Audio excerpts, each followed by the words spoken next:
Whoa. I'm running short of words right now, but I cannot afford this because I have to speak. Thank you so much for all the love, for all the warmth.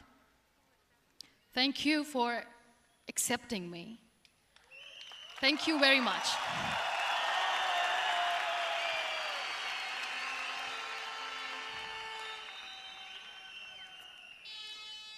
Well, I always start my talk with a disclaimer. And that disclaimer is that I've never claimed to be a motivational speaker. Yes, I do speak, but I feel more like a storyteller because wherever I go, I share a story with everyone. Well, it is a story of a woman whose perfectly imperfect life made her who and what she is today. It's the story of a woman who, in pursuit of her dreams and aspirations, made other people realize that if you think that your life is hard and you're giving up on that because you think your life is unfair, think again. Because when you think that way, you are being unfair to your own self. It's the story of a woman who made people realize that sometimes problems are not too big. We are too small because we cannot handle them.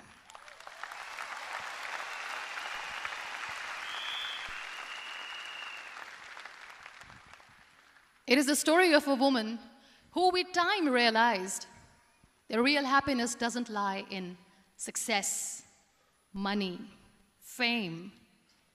It lies within. Real happiness lies in gratitude. So I am here, and I'm going to share the story of that woman. That is my story. The story of gratitude.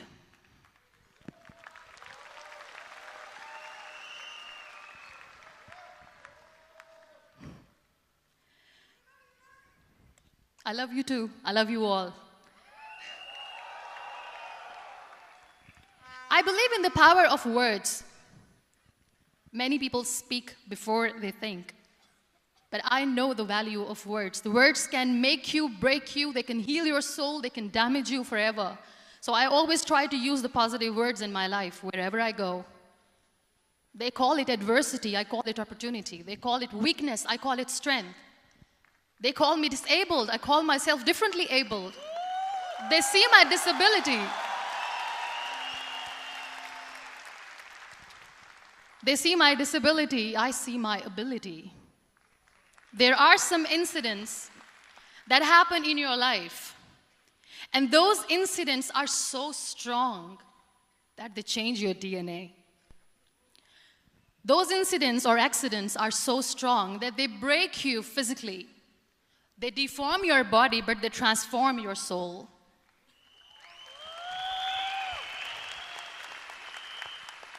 Those incidents break you, deform you, but they mold you into the best version of you. And the same thing happened to me. And I'm going to share what exactly happened to me. I was 18 years old when I got married. And this thing I'm sharing for the very first time on an international level. I was 18 years old when I got married. I belonged to a very conservative family, a Baloch family, where good daughters never say no to their parents. My father wanted me to get married. And all I said was, if that makes you happy, I'll say yes. And of course, it was never a happy marriage. Just about after 2 years of getting married, about 9 years ago, I met a car accident. Somehow my husband fell asleep and the car fell in the ditch. He managed to jump out, saved himself. I'm happy for him.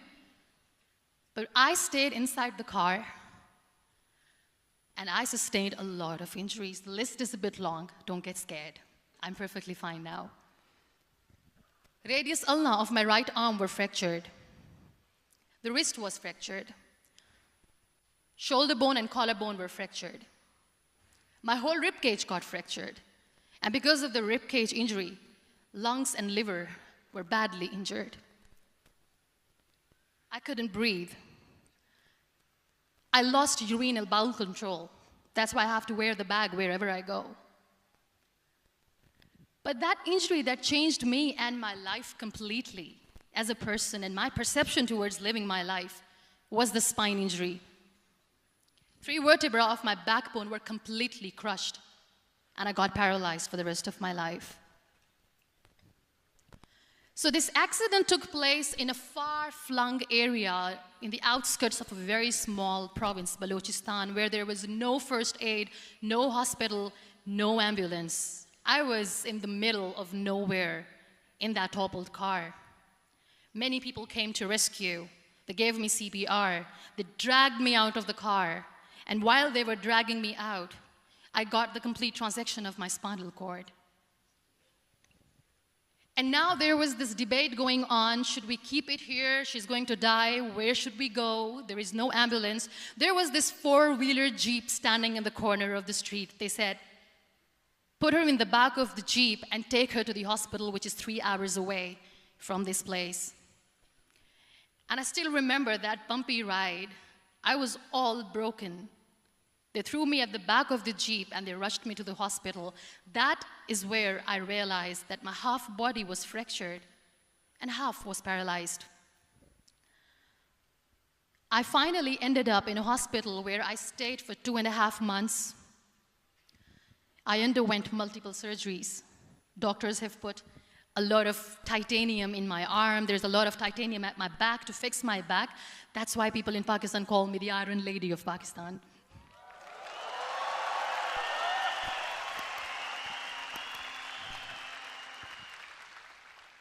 Sometimes I wonder how easy it is for me to describe all this all over again. And somebody has rightly said that when you share your story and it doesn't make you cry, that means you have healed.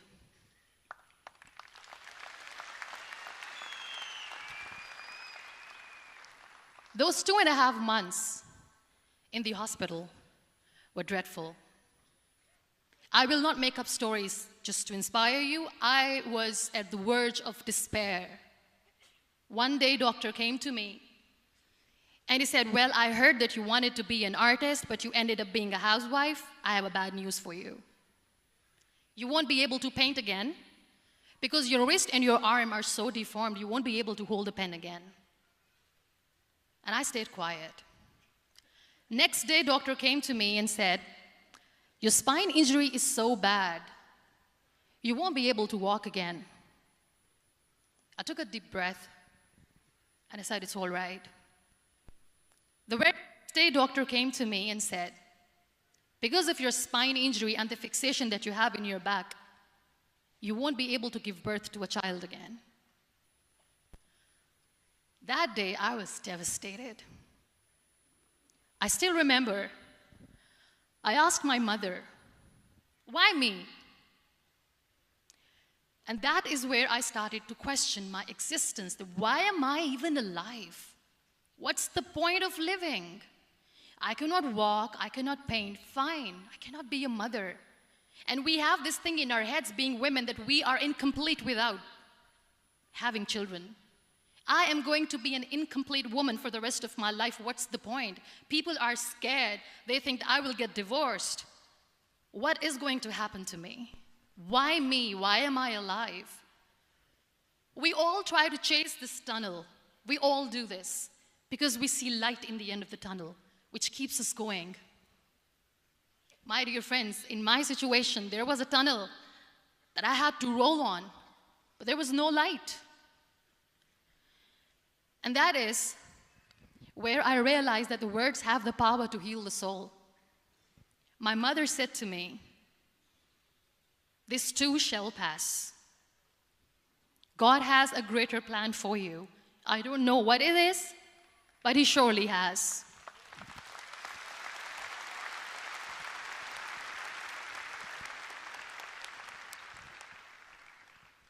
And in all that distress and grief, somehow or the other, those words were so magical that they kept me going. I was trying to put that smile on my face all the time, was hiding. It was so hard to hide the pain, which was there. But all I knew was that if I will give up, my mother and my brothers will give up too. I cannot see them crying with me. So what kept me going was, one day I asked my brothers, I know I have a deformed hand, but I'm tired of looking at these white walls in the hospital and wearing these white scrubs. I'm getting tired of this. I want to add more colors to my life. I want to do something. Bring me some colors. Bring me some small canvas. I want to paint. So the very first painting I made was on my deathbed, where I painted for the very first time. It was not just an art piece or just my passion. It was my therapy. What an amazing therapy it was. Without uttering a single word, I could paint my heart out. I could share my story. People used to come and say, what lovely painting, so much color. Nobody could see the grief in it. Only I could. So that's how I spent 2.5 months in my hospital, crying, never complaining or whining, but painting. And then I was discharged, and I went back home. And I went back home, and I realized that I had developed a lot of pressure ulcers on my back and on my hip bone. I was unable to sit. There were a lot of infections in my body, a lot of allergies. So doctors wanted me to lie down on the bed straight for not 6 months, for not 1 year, for 2 years. I was bedridden, confined in that one room, looking outside the window, listening to the birds chirping, and thinking maybe there will be a time when we'll be going out with the family and enjoying the nature. That was the time where I realized how lucky people are, but they don't realize. That is the time where I realized that the day I'm going to sit, I'm going to share this pain with everyone to make them realize how blessed they are, and they don't even consider them lucky. There are always turning points in your life. There was a rebirth day that I celebrated.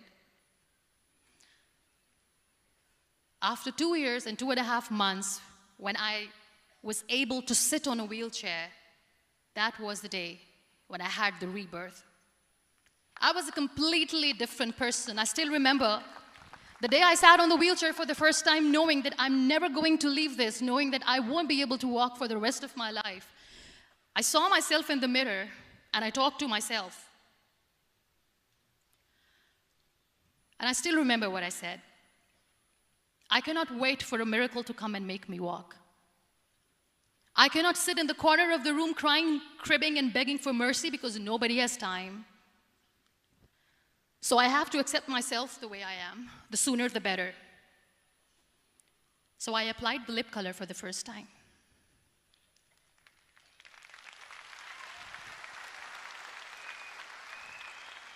And I erased it. And I cried. And I said, what am I doing? A person on a wheelchair should not do this. What will people say? Clean it up. I put it again. This time I put it for myself. Because I wanted to feel perfect from within.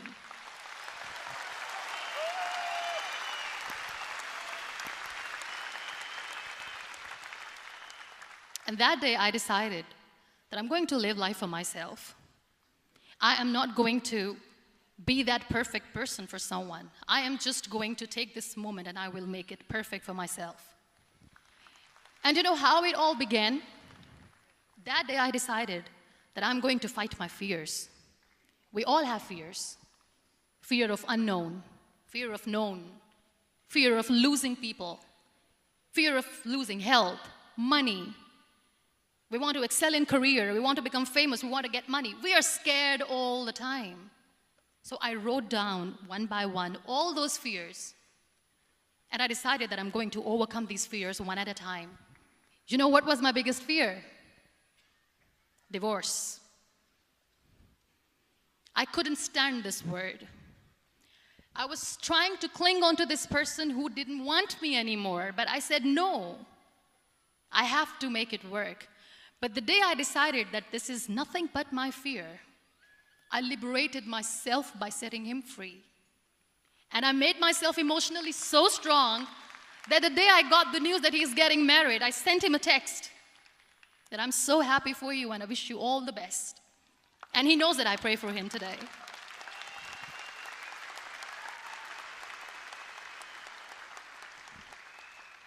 My biggest fear, number 2, was I won't be able to be a mother again. And that was quite devastating for me. But then I realized there are so many children in the world, all they want is acceptance. So there is no point of crying, just go and adopt one. And that's what I did.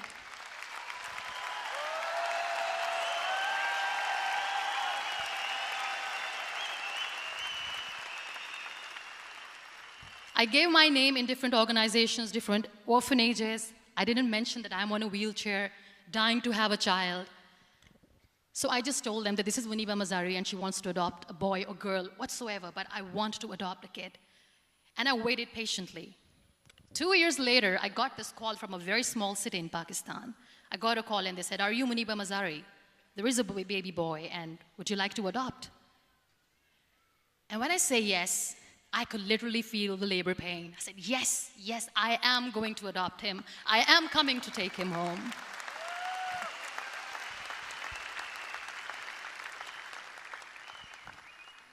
And when I reached there, the man was sitting and he was looking at me from head to toe.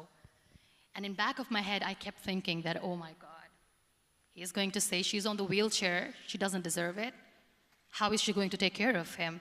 And I looked at him and I said, do not judge me because I'm on the wheelchair. But you know what he said? He said, I know you will be the best mother of this child. You both are lucky to have each other.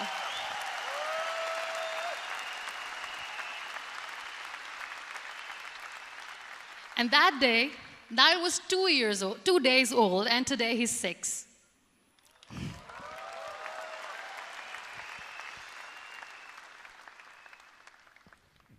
You'll be surprised to know another bigger fear that I had in me. It was facing people. I used to hide myself from people. When I was on bed for 2 years, I used to keep the door closed. I used to pretend that I'm not going to meet anyone, tell them that I'm sleeping.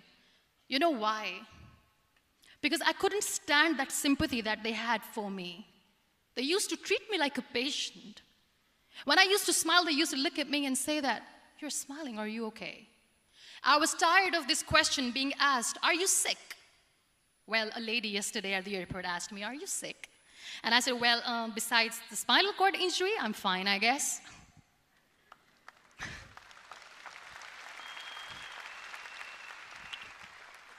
But those are really cute questions. They never used to feel cute when I was on the bed. So I used to hide myself from people, knowing that, oh my God, I'm not going to see that sympathy in their eyes. It's all right. And today I'm here speaking to all these amazing people because I have overcome the fear.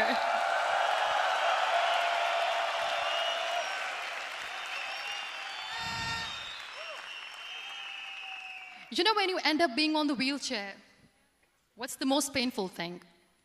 That's another fear that people on the wheelchair or the people who are differently abled have in their hearts, but they never share. I'll share that with you. The lack of acceptance. People think that they will not be accepted by the people because we, in the world of perfect people, are imperfects. So I decided that instead of starting an NGO for disability awareness, which I know will not help anyone, I started to appear more in public. I started to paint. I always wanted to. I have done a lot of exhibitions. I'm Pakistan's first wheelchair-bound artist. I have done a lot of modeling campaigns, different campaigns for brands like Tony and Guy.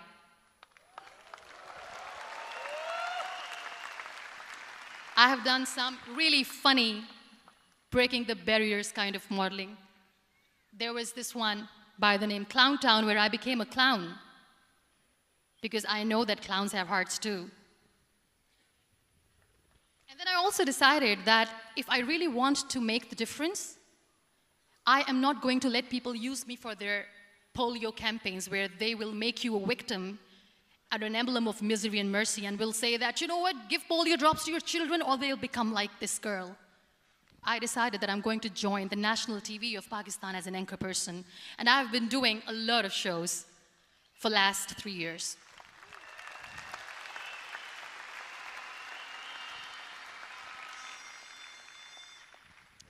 So when you accept yourself the way you are, the world recognizes you. It all starts from within. Thank you. I became the National Goodwill Ambassador for UN Women Pakistan, and now I speak for the rights of women, children. We talk about inclusion, diversity, gender equality, which is a must. I was featured in BBC 100 Women for 2015. I'm one of the Forbes 30 under 30 for 2016. And it all didn't happen alone. You all are thriving in your careers. You have bigger dreams and aspirations in life. Always remember one thing. On the road to success, there is always we, not me. Do not think that you alone can achieve things. No. There is always another person who is standing behind you, maybe not coming on the forefront, but behind you, praying for you and supporting you. Never lose that person. Never.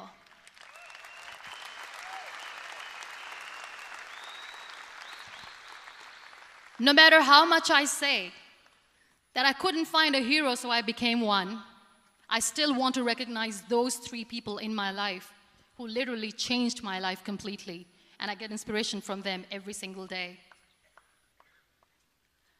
Waleed Khan. Many people know about the terrorist attacks in Pakistan. We have lost many people. And I'm sharing this with a very heavy heart because we actually have lost a lot of people in this huge turmoil of terrorism. These people are barbarians. They do not see people. They're even worse than animals. They have killed people in mosques. They have killed people in churches, temples, even in schools. There was this terrorist attack in Army Public School, Peshawar, where these terrorists entered in an examination hall and they killed our children. And in that attack, that day, this beautiful boy, Waleed Khan, who was my hero, my real life hero, was the proctor who was taking care of the students, was keeping an eye on the students. Those barbarians shot him 3 times in the face, 5 times on his body, and he fell down. I was asked to give a talk in the school after a week of that terrorist attack. With a very heavy heart, I went there and I spoke. We sang a few national songs. I thought that maybe I've done my part, but deep inside, it was killing me. I could see children injured. I could see children sitting on the wheelchairs, looking at me, wondering, what next? What was our fault? Just because we were here to give examination, we have been shot. So many people, so many children lost their friends. Their classrooms were empty. The next day they went to the classroom. So this kid, Waleed Khan, I was asked that he is in a hospital right now, and you have to go and see him and motivate him and tell him that it's going to be okay. And when I saw Waleed Khan coming on the wheelchair for the first time in front of me, face was all deformed. His leg was fractured, his arm was fractured. He couldn't talk, he lost his teeth. He cannot sneeze, he cannot smell. He cannot eat. And I kept thinking, what should I say? That everything is going to be all right? No, nothing is all right. And while I was juggling with the words, what to say, what not to say, this beautiful child, Waleed Khan, came to me and he said, "Are you Muniba Mazari?" I said, "Yes." He said, "Baji, let's take a selfie."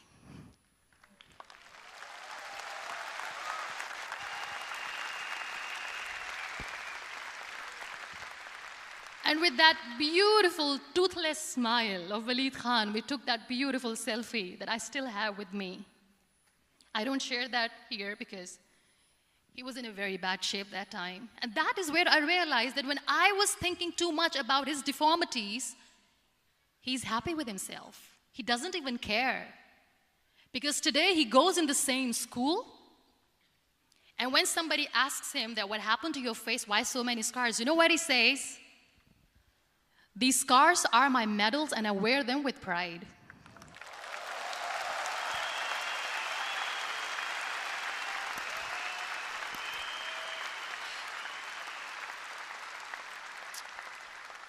And how beautifully he says the terrorists wanted me not to study. I am going to study. I will become a doctor one day. And this is my way of taking revenge from those terrorists. Another real-life hero, of course, my son. His name is Nile, N-I-L-E, River Nile. I learned so much from this kid. The first and foremost thing is patience.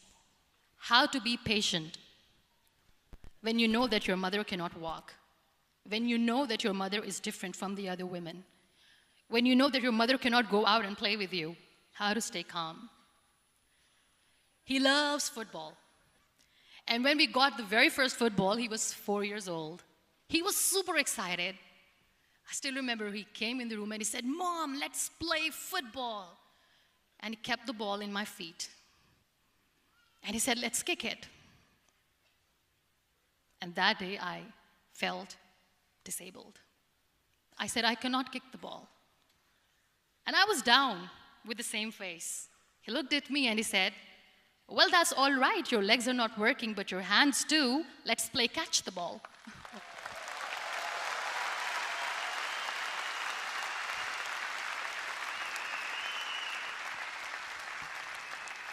You know what, that day he made me realize that when you think your glass is half empty, come on, your glass is half full. It's all in here and here. Last but not least, the woman who made me realize that heroes have no gender. The woman who believed in me even when I was completely at the verge of despair, where everybody left, she was there. And every time I looked at her, without saying anything, she used to look at me and said, "This too shall pass. God has a bigger plan. And one day you will say that, oh my God, that is why God has chosen me." She never cried in front of me. She has always said that there will be haters, there will be naysayers, there will be disbelievers, and then there will be you proving them wrong. My mother.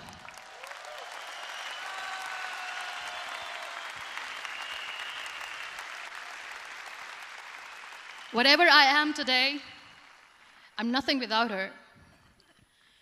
I'm nothing without her. Thank you, Mama. I wish you were here. Thank you for making me who I am today.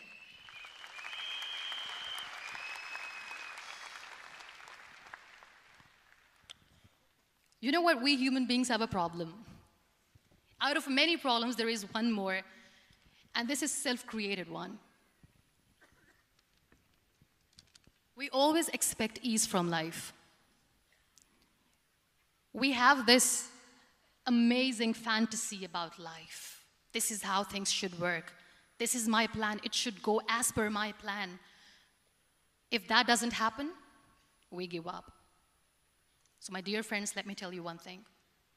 I never wanted to be on the wheelchair. Never thought of being on the wheelchair. I was always aspiring to do bigger things, but had no idea that for that I have to pay the price to be where I am today.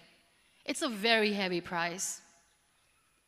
This life is a test and a trial, and tests are trials are never supposed to be easy. So when you're expecting ease from life, and life gives you lemons, then you make the lemonade, and then do not blame life for that, because you were expecting ease from a trial. Trials make you a stronger, better person. Life is a trial, and with time you realize that.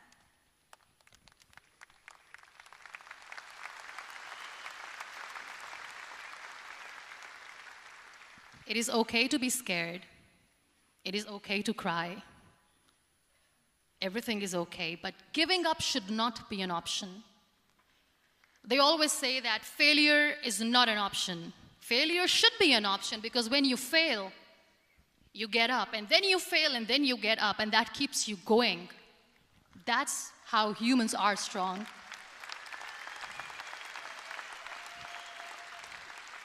Failure is an option, should be an option, but giving up is not. Never.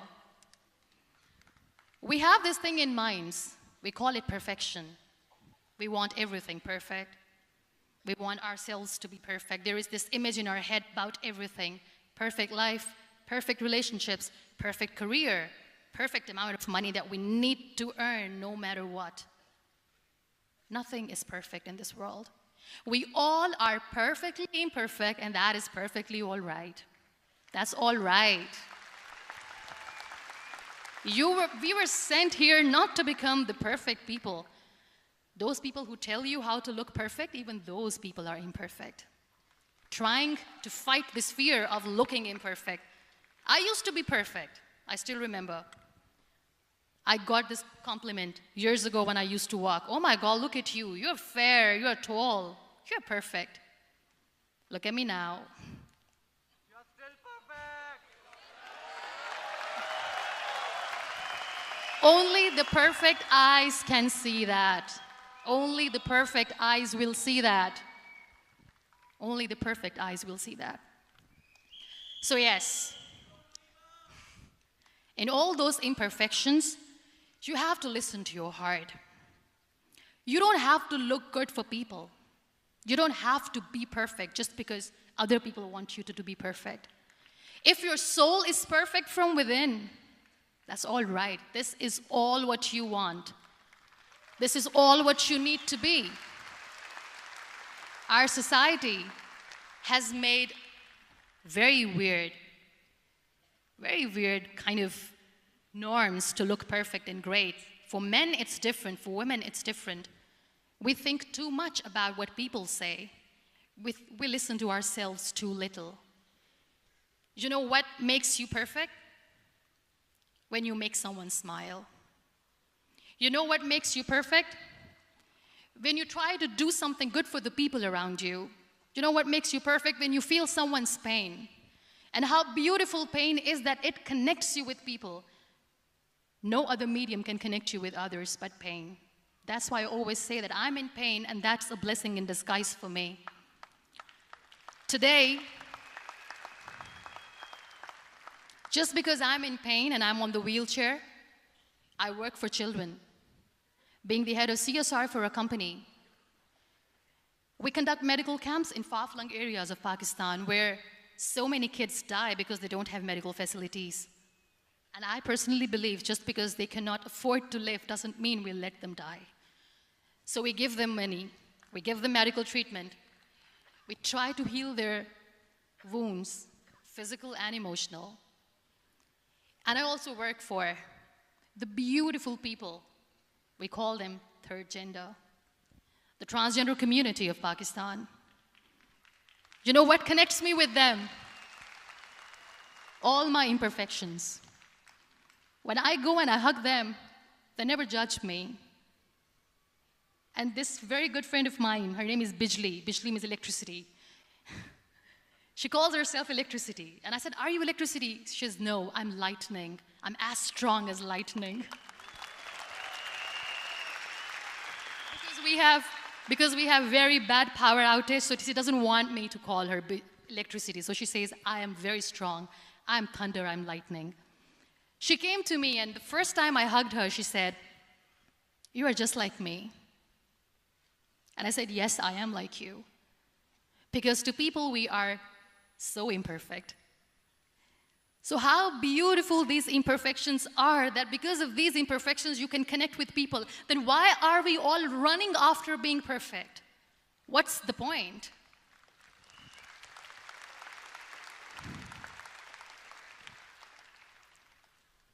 Every time I go in public, I always smile. There's always a big toothy smile on my face, and people ask me, don't you get tired of smiling all the time? What's the secret? I always say one thing, that I have stopped worrying about the things that I have lost, the people that I have lost. Things and people who were meant to be with me are with me. And sometimes, somebody's absence makes you a better person. Cherish their absence. It's always a blessing in disguise. I always say that people are so lucky they don't even realize. You must be thinking, okay, you're lucky in what sense? Well, the breath that you just took was a blessing. Embrace it.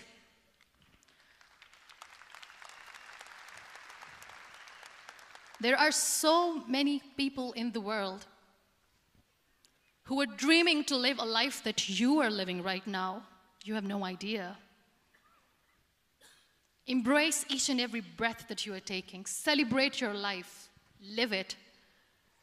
Don't die before your death. We all die.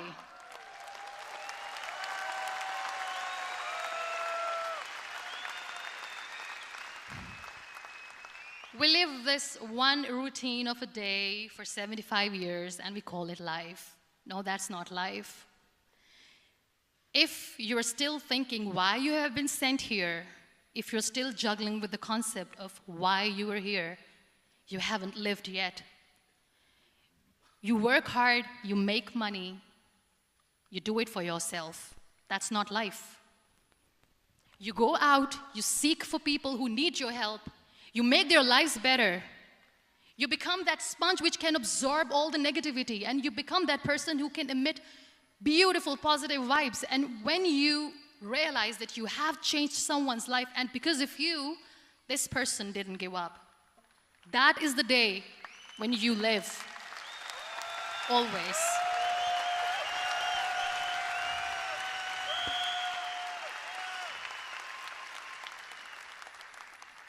We were talking about gratitude, why I smile all the time. I cry all night when nobody sees me, because I'm a human and I have to keep the balance. And I smile all day because I know that if I will smile, I can make people smile. That keeps me going.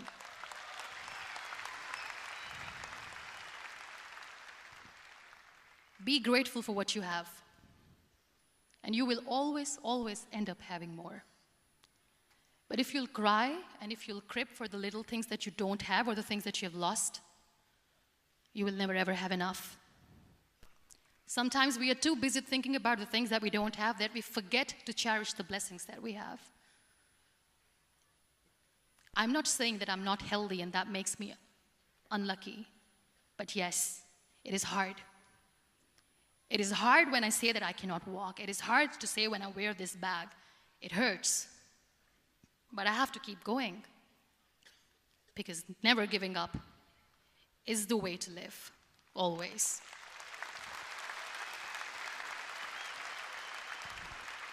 So I'll end my talk on a very short note.